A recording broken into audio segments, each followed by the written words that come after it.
Pessoal que está aqui no Instagram, convido vocês para virem no Zoom. Sai da live, vai no link da nossa bio e vem para o Zoom, porque é aqui que vai rolar a tradução simultânea com o Josh. And we have Mr. Henkin in the house here. Oh, hello, Josh. I cannot hear you. Yeah, you're on mute there. Must have been talking to my wife. She must have muted me. Okay, I can hear you right now. What is this new style, huh? Oh, it's, you gotta make up for what's not here, I guess. You know how that is, Carlos, right? Okay, yeah, we know how we keep It makes me look wiser. It makes me look wiser. I can do this then, when I talk. Yeah, very good. Looks like a very smart. Yeah, it's all for appearance. It doesn't actually work. Very good. So let me introduce you. This is Bruno, our translator guy. Bruno, nice to meet you. Nice to meet you, sir. So I'll be your voice on people's computers for the night. So terrific. Probably better than my voice. Well, yeah, we have a neat little translation, simultaneous interpretation tool. I don't know if you know, but it works on Zoom. So Felix is going to activate it now, and a little button called interpretation will pop up on the bottom side. And once it pops up, all you got to do is click on English. So I'll be translating simultaneously, and Felix will be speaking in Portuguese to you and to the audience, but you'll be hearing my voice translating in English simultaneously. All right? Worked quite well. I think I understood that. Yeah. So yeah. What works best for you guys? Like, I've done translation before, so is it better to like speak a few sentences and then you guys translate, or just go right through? Yeah, just simultaneous. You just fire away and don't mind me. Pretend like I'm not here. Okay. So no pausing, anything like that for you guys. No pausing. We don't want to waste your time, man. We're not here to waste your time. That's okay. Or anybody else's time. So yeah, it's all good. So let's get it going. It's just gonna be Q&A. Yeah, just Q&A. Okay. I have some questions here, and you guys. I'm a Sagittarius, so. Sorry? Just joking. Sorry, it's a bad joke. Go ahead. Okay, and I will guide you there, and we just share some information with the audience. Sounds great. Okay, so this is our magician. This is Bruno. I will talk with the audience now. I will make the test to you understand how we're gonna move forward, okay? For example, you work like this. Olá pessoal, tudo bem? Esse é o Bruno. Bruno, tá tudo ok aí? Josh, need to... I can hear you, yeah. I can hear both of you. Bruno, right? Okay. Olá pessoal, boa noite. Estamos aqui com o Bruno e com o Josh. Josh, provavelmente você já está escutando o Bruno traduzindo tudo que eu falo aqui. Confirma? That sounds great. Perfeito. You guys don't want me trying my Portuguese out, trust me. Exatamente. Você não vai precisar usar o seu português hoje à noite. Maravilha. E essa é a ideia, Josh. Eu falo o tempo todo com a nossa audiência em português e o Bruno vai traduzir para você o tempo todo em inglês. Quando você for falar em inglês, aí ele faz ao contrário, ele vai traduzir para a audiência tudo que você fala. Inclusive até melhor. You guys are awesome. Inclusive vai ser até melhor você ouvir do Bruno em inglês do que ouvir de mim em inglês, né? I can understand. I still have crappy English too. Don't worry. Perfeito. Como estão seus cachorros aí, Josh? Oh, there's one right here who I'm hoping will behave and not make a special appearance. But he's going to lay down, I think. Perfeito. Pessoal, para quem está chegando agora, vamos fazer aqui a informação para vocês. Bruno, você quer passar para eles as informações ou eu passo aqui para a audiência sobre o botão?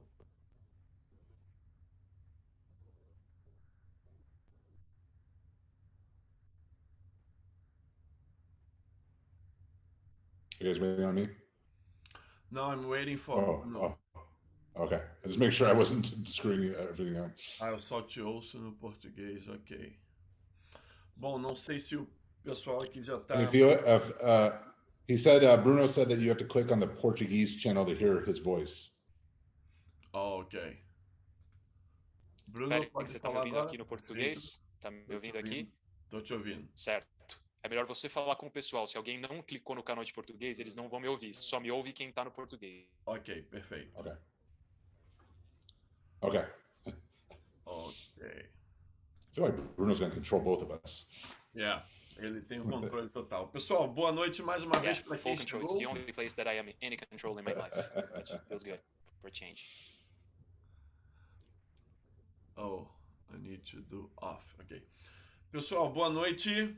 Quase na hora correta aqui. Mais um minutinho só para iniciarmos. Quem chegou agora, se você nunca utilizou o Zoom, a função de interpretação, de tradução simultânea, aqui embaixo você tem os botões com as funções. Do lado da mãozinha tem o QEA para perguntas e respostas. Do lado tem o botão de interpretação. Então clica ali naquele botão e escolha a opção português. Que aí quando você escolher a opção português, com certeza você vai poder ouvir a tradução do Bruno, ok? Vamos fazer um teste aqui. Bruno, vou fazer um teste aqui com a audiência. Josh, você pode dar uma boa noite só para o pessoal ver se está funcionando a tradução? Sure. Good evening, everyone. Looking forward to talking to you tonight. Perfeito. Pessoal, se vocês estão com o botão funcionando, a tradução confirmou, me dê essa confirmação aqui no chat, só para dizer que está tudo ok, tradução está ok e a gente está perfeito para seguir em frente.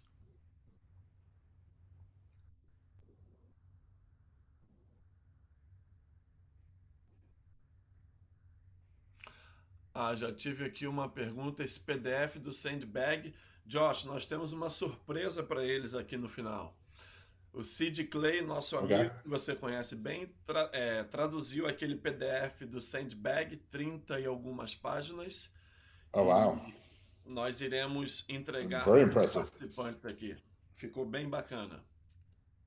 That's very generous of you guys. Very generous. Sid Clay que fez todo o processo, ele que é o cara.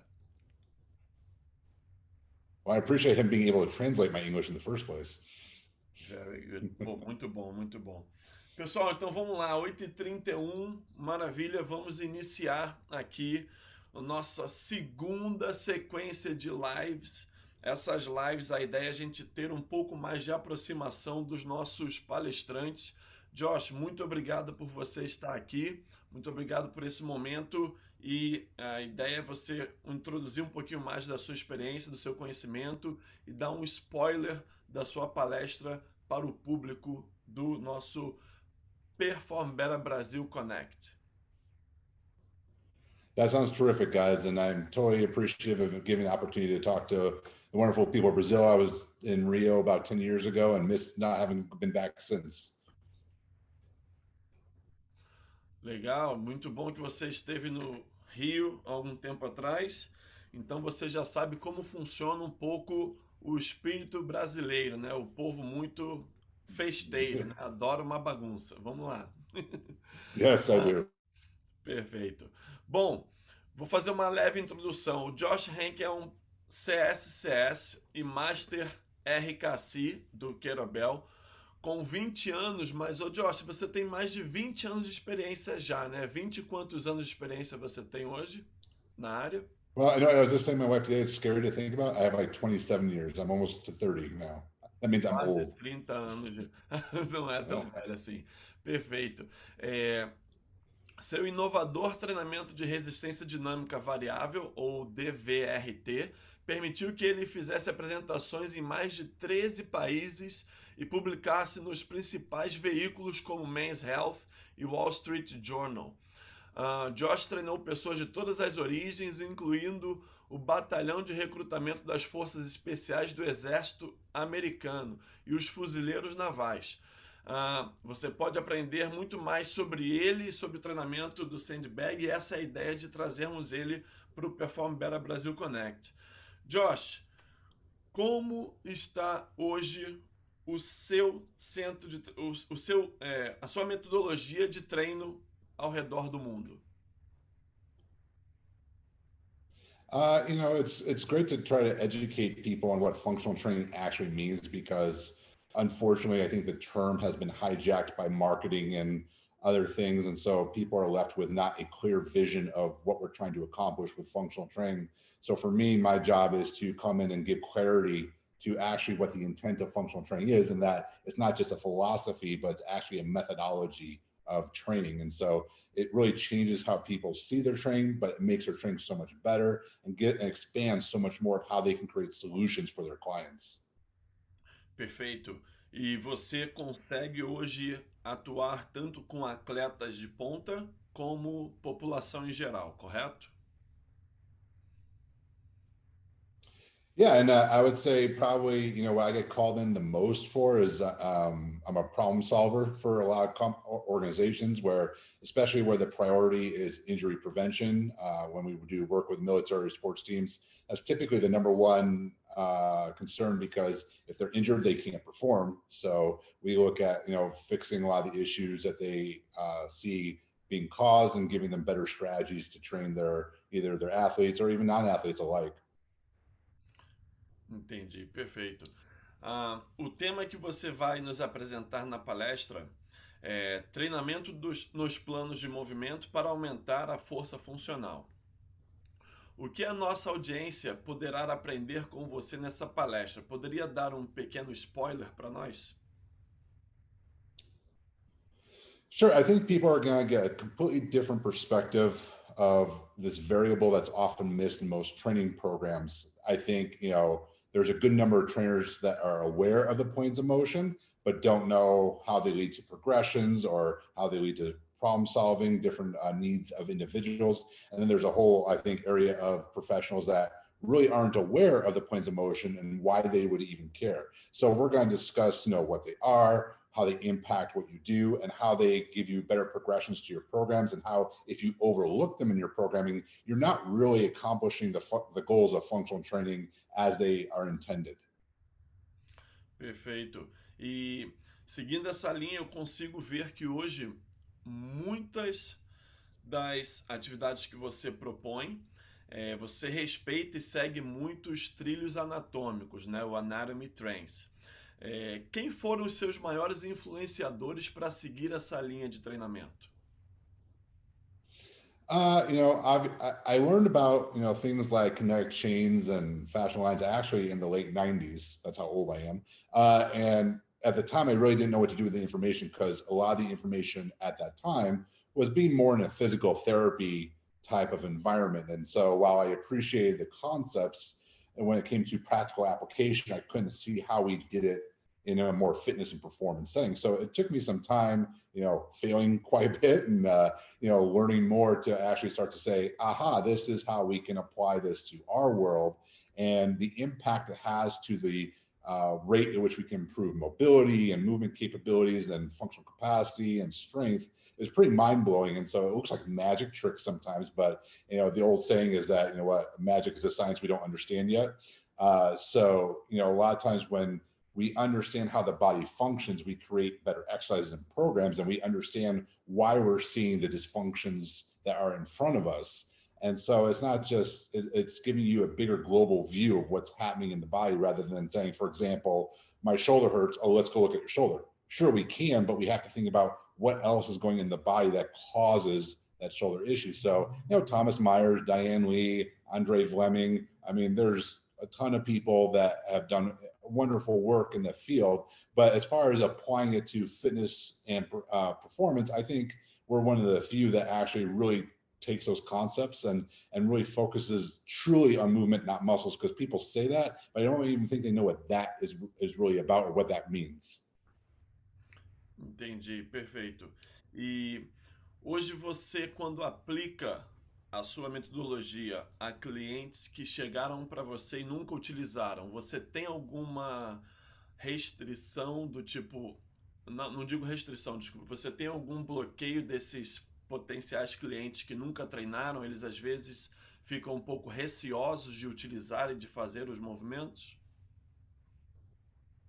So, while I've worked with some, I would say, cool people, most of my time has been with general pop.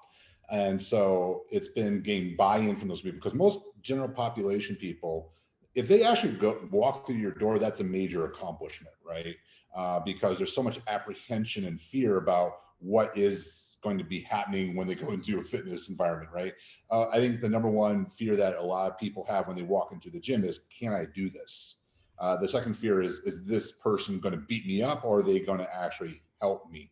So right off the bat, we have a system, and I think that's what makes us really unique. Is a lot of people have collections of exercises and methods that they might pull from here and there, but we have a definitive system. So we know exactly where we're going to start from, and that helps us sort of make sure that the first thing we do with every person that walks through the door is give them an experience of success. Because if we can tear down that fear of, can I do this, to, wow, I can do this, then we're going to get better adherence. They're going to be more enthusiastic. We're going to get them probably coming more often, and they're going to be more excited about doing it. So it's building wins right up front. But in order to do so, you have to have a system that gives you direction on how to do that. If you give them something that is too advanced for them, what is that simple step back? If it's too easy, what's that simple step forward? So everything we do, what we try to do with DVRT, and the reason we don't call it sandbag training is because it's a definitive system that applies more beyond just the ultimate sandbag, is to any tool. And it's being able to identify the right movement, the right exercise, and the right tools for that individual so they can experience that success from day one. Perfeito. O seu sistema DVRT, ele hoje já está em quantos países no mundo? Você sabe dizer esse número hoje? Oh, I mean, pretty much any country that's gym almost, and not just because one is that we've been doing it for 16 years now. So obviously it's not like we're a new company and trying to break in. And secondary, I think people, what they do is they look at, when you get into what we're actually offering, it's not sandbag. We're offering people solutions. And so you have to, being a coach, I know what the problems are. So therefore I can go in, I'm not a manufacturer or salesman that goes, oh, I'm going to try to create a problem and then give you a solution for it. I know the challenges of coaches because I own my own gym for over a decade. I know what it's like to work with different populations. I know what people are facing.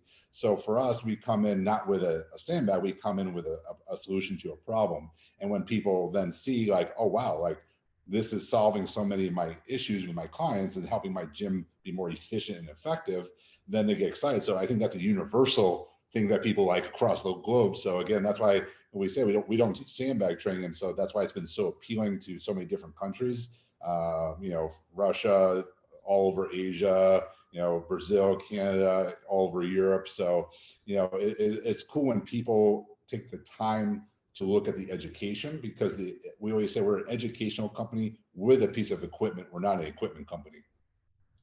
Perfeito, entendi. Faz todo sentido porque as pessoas ainda não, às vezes, entendem que o sistema é importante para poder fazer funcionar melhor toda a ideia de treinamento tridimensional, né? Que muitas pessoas ainda insistem em trabalhar na máquina.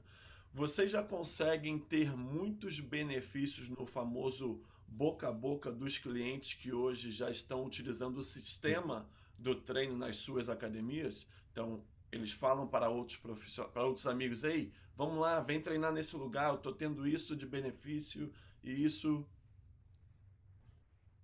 Oh, absolutely. Yeah. I mean, it's even to where a lot of coaches will tell us that their clients will ask to get an ultimate sandbag for their home because they want to continue. Maybe they can't get to the gym frequently enough. They can't afford it or whatever it may be, but they want to keep doing stuff. And they love the fact that they can do so much with the ultimate sandbag. They get one for home. And so they're going back and forth to the gym and using it at home. And yeah, they're telling people about it and they're excited. And I always tell people aren't excited about tools unless they feel there's a benefit to them. And it's got to be a unique benefit because, when we started, it wasn't like people were like, oh, this is awesome. What's great. Let's go do this. It was, well, why should I bother? I already have a barbell. I have dumbbells. I have this and that. So I always say, as professionals, we should look at our tools as extensions of ourselves and going, we need to pick the right tool for the situation in the individual. So, it's like the analogy I give is you can't use a saw for the job of a hammer. They're both tools, but they don't work the same way. So it's not that we're just using a sandbag, it's that we're teaching specific movement skills through the usage of the implement. So the implement becomes almost like another coach for us. And that feedback to the individual helps them so much, because when you have people, they don't understand how to move well, they don't understand how to use their bodies correctly. Even if you verbalize the most perfect cues, they still don't know how to recreate it. So if I can now pull a tool out that almost shows them how to do it, and they go, aha, and they get excited because, again, that's a success. And they'll tell other people, they're like, no one else has done that for me. And it's not that they got to use a sandbag. It's, hey, no one's helped me with my back pain faster, or has helped me, feel like I can squat without pain, or make me feel like exercise doesn't have to hurt, that I can actually do it and do it well. So it's not that people go tell them that they're using sandbags. They tell them the benefits and they get super excited, because if you tell someone, hey, I'm using a sandbag today, they're like, cool, I don't know, that whatever. But if you tell them the benefits and what you're experiencing, that's where the excitement really comes about. Perfeito. E falando dos benefícios que você está nos compartilhando essa informação, eu busquei uma matéria que fala sobre um estudo realizado sobre a aptidão sobre o uso do Sandbag pela Universidade de Wisconsin, em Milwaukee. O estudo declarou o seguinte: de acordo com os resultados desse estudo, o uso da Sandbag durante o exercício de lunge provoca uma maior frequência cardíaca e gasto energético estimado do que o uso do mesmo exercício com halteres, né? Essas descobertas sugerem que o Ultimate Sandbag Fitness pode provocar uma maior intensidade relativa do exercício do que o treinamento com halteres. Esta é a primeira vez que uma pesquisa mostrou que nem todas as ferramentas de fitness são iguais. Você participou diretamente dessa pesquisa? I was consulted on the study. We didn't fund it or anything like that. What was really interesting, what I got first and foremost really excited about what they did, is not only was the first time that they showed that the tools were different, but they used the same weight in both tools, and even in the same position. So they held the dumbbells by their shoulders, and they held the ultimate sandbag upon the fist as they lunged. And so what was really interesting is that it was the first time they showed that weight is not all equal, right? How many times do we hear weight's weight? We hear it all the time. But there's other variables. There's dimension, there's stability, there's leverage of these tools that make them behave differently. So it's the first time it's like, 100 pounds on a barbell isn't the same thing as 100 pounds on an ultimate sandbag, or 100 pounds on dumbbell. Like, we intuitively know these things, but it was the first time a study said, yeah, it's true.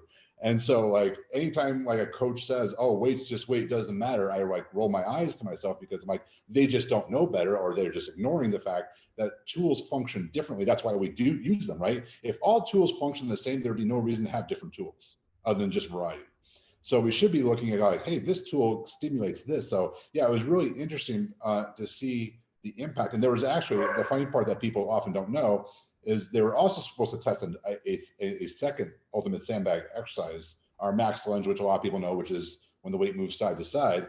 They couldn't do it because, one, logistically, the bag contained the wires, and two, the participants fatigued too quickly to get a reliable result. So again, it shows us how even manipulating how the weight moves in a exercise changes the outcome as well. So there's lots of things to take away from it. I think people would initially think I would like hold up my arms and go, yeah, ultimate sandbag is the best. To me, the more important thing is, what did we learn from that study? And those are the types of things we learned from it that go, aha, there is something that we need to be more thoughtful about than just weight's weight. Então, engraçado que nem os participantes do estudo estavam preparados para utilizar a ferramenta do estudo. Bem interessante. Se tem alguns outros já em preparo, alguns outros tentando fazer alguns estudos parecidos, você recebeu alguns convites, tem algumas coisas nesse sentido? Well, we never get invited because, I mean, I have a friend who actually teaches college students how to do research in the field. And usually, like, we talk a lot about, like, usually you have to spend an inordinate amount of money to be participating in the study as a company, right? Like, I think that's like, usually it's at least $250,000 US, right? to like fund a study. That's like minimum. And so that doesn't seem worth it to us to do. It's a lot of money, and we'd rather coach and spend our time in education. But there have been other studies. They haven't consulted me. There was one study that showed how, I believe it was something like how 16 minutes of interval ultimate sandbag circuits was more significant, or as significant as running on a treadmill at like 90% for 30 minutes. So in half the time of running a treadmill at a high intensity, the ultimate sandbag circuit stimulated the same or higher metabolic output.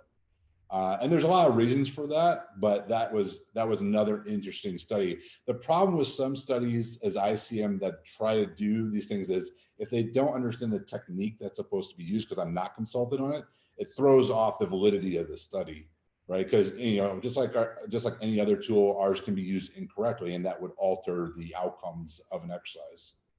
Interessante. Depois, se você puder me mandar esse link, eu acho que eu vou pedir para o nosso grande amigo Sid Clay traduzir esse estudo para o pessoal entender que o Just remind me, because I have a bad memory. I'm old. Metabólico e ter bastante benefício através do treino metabólico com a ferramenta, né?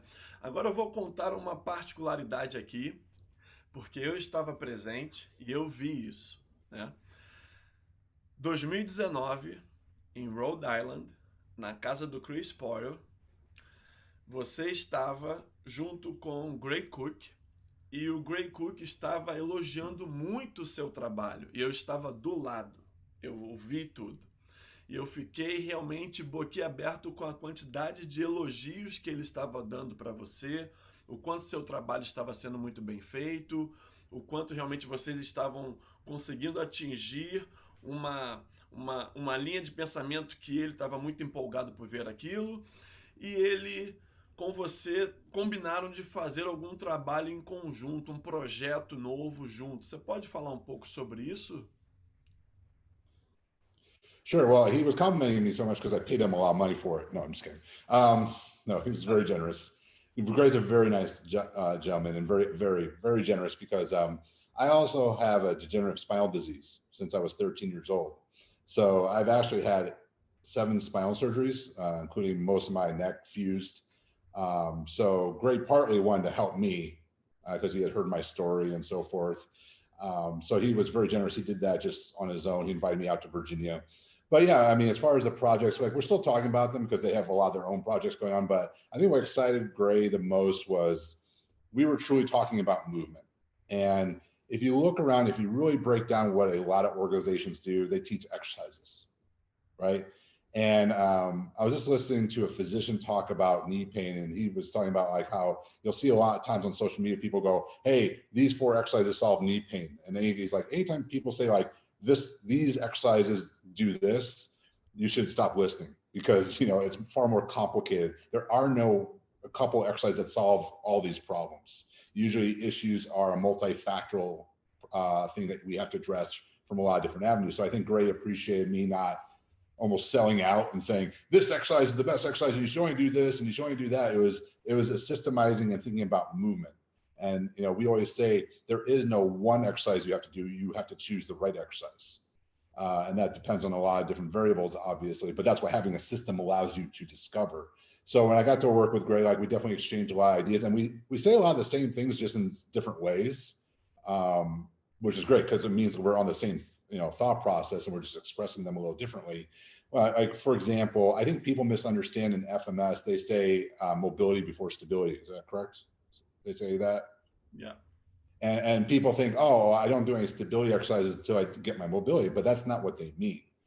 They mean we need to restore mobility before we do harder training, but sometimes the solution to that is building better stability, because neurologically there's a connection of stability and mobility.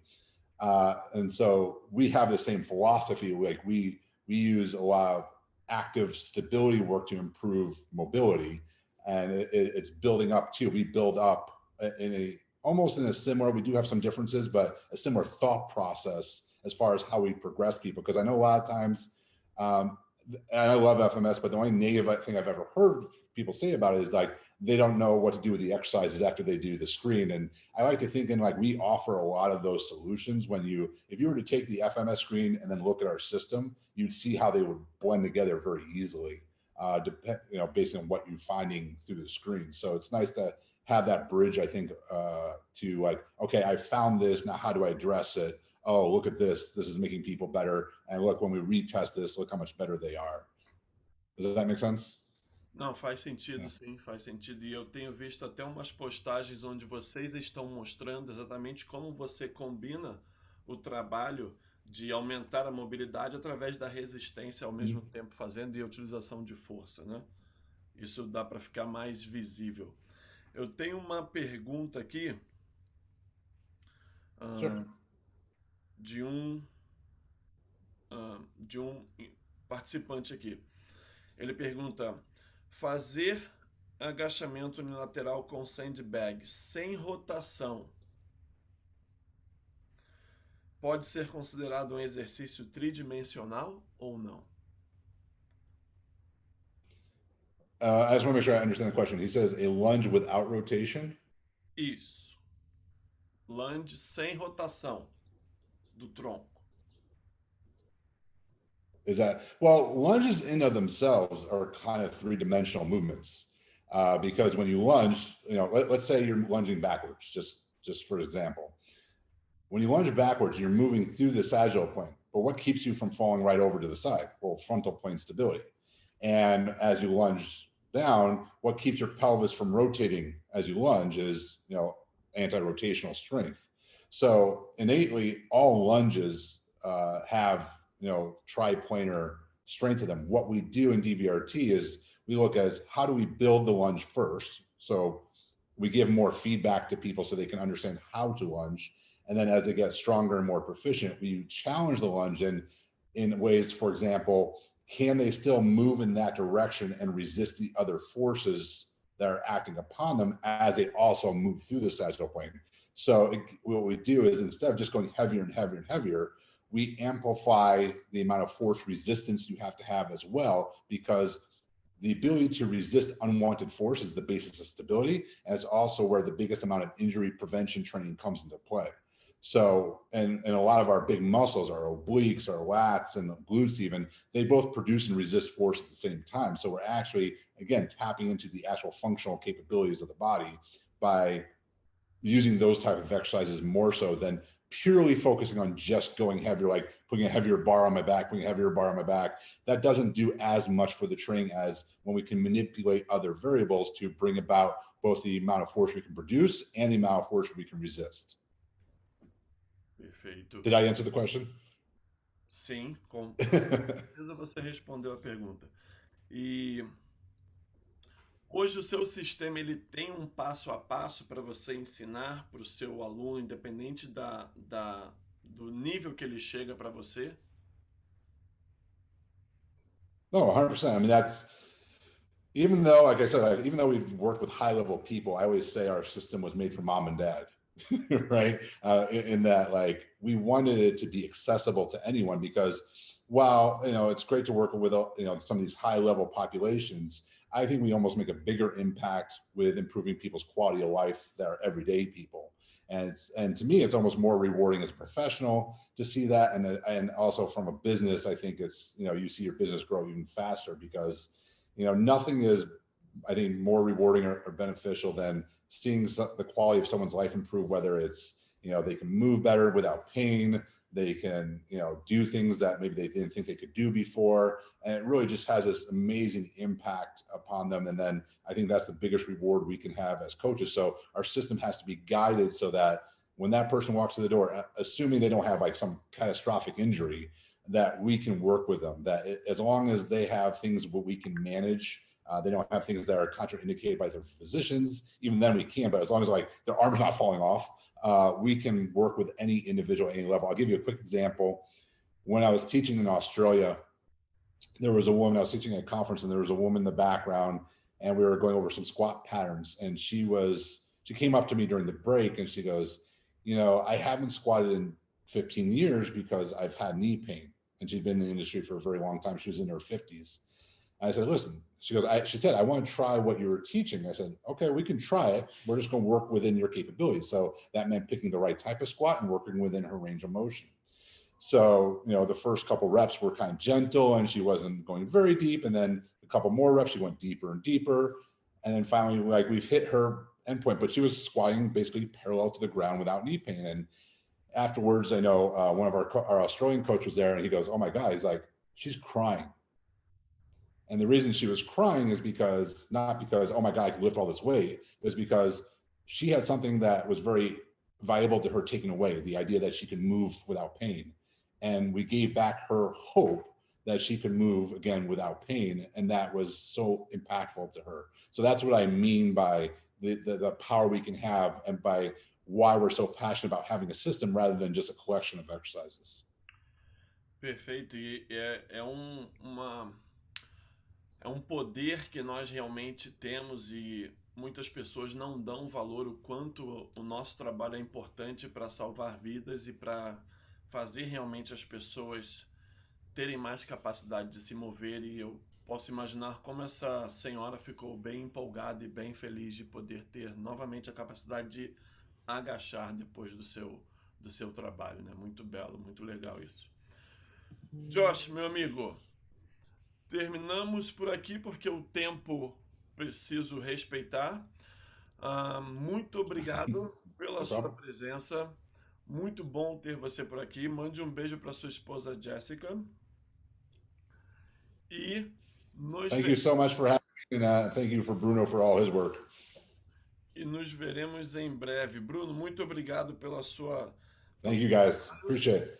Pessoal que esteve aqui, eu vou mandar esse PDF por e-mail para vocês, ok? Em alguns minutos estará chegando no e-mail de vocês, ok? Muito obrigado pela presença e amanhã temos Michael Mullin, 3 da tarde do Brasil. Abraço e até amanhã. Obrigado, Bruno. Tchau, tchau. Valeu, pessoal.